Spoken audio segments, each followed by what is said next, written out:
பல பேர் எப்படி இருப்போம் அப்படின்னு சொன்னாங்கன்னா, பேருந்தில் பயணம் பண்ணும்போது மீதி சில்லறையை கண்டக்டர் வந்து தரேன்னு சொல்லுவார். அந்த கொடுப்பாரா கொடுக்க மாட்டாரோங்கிற இதில் அந்த பேருந்து பயணத்தையே நம்ம ரசிக்க மறந்துடுவோம். அதேமாரி தான் வாழ்க்கையிலையும் சின்ன சின்ன பிரச்சனைகளை நாம் உள்ளே வாங்கிக்கிட்டு அழகான வாழ்க்கையை நம்ம வாழ மறந்துடுறோம்.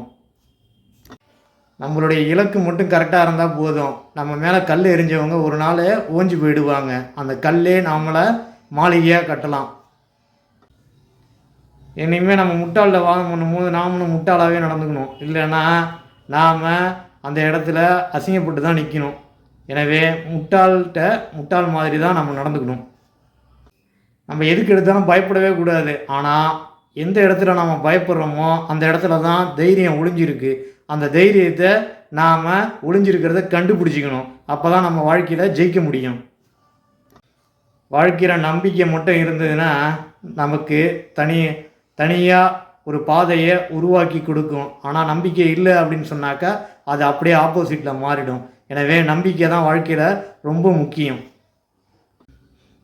இன்று நாம் சாதாரண மனிதனாக இருக்கலாம். ஆனால் நம்ம பெயர் நாளைக்கு இந்த உலகம் புரிஞ்சிக்கிற மாதிரி நாம் நம்ம முயற்சியை எடுத்து செல்லணும். காலம் நம்மளை சோதிக்கும். ஆனால் அதுலேருந்து நம்ம மனசு உடையாமல் இருக்கிறவனை மட்டும்தான் வெற்றி நம்மளை பேச வைக்கும்.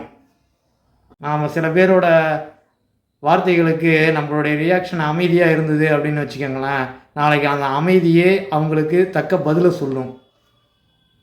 இங்கே நாம் மெதுவாக நடந்தாலும் பரவாயில்ல, ஆனால் நடந்துக்கிட்டே இருக்கணும். இல்லைன்னா இந்த உலகம் ஏறி நம்மளை மீச்சிட்டு போயிட்டே இருக்கும். யாரோ சில பேர் சொன்ன வார்த்தைகளை நாம் எடுத்துக்கிட்டு அதுதான் நம்ம வாழ்க்கையை தீர்மானிக்குங்கிறது அர்த்தமே கிடையாது. நம்ம வாழ்க்கையை தீர்மானிக்கிறது நாம் தான். நாம் எடுக்கக்கூடிய முடிவுகள் தான்.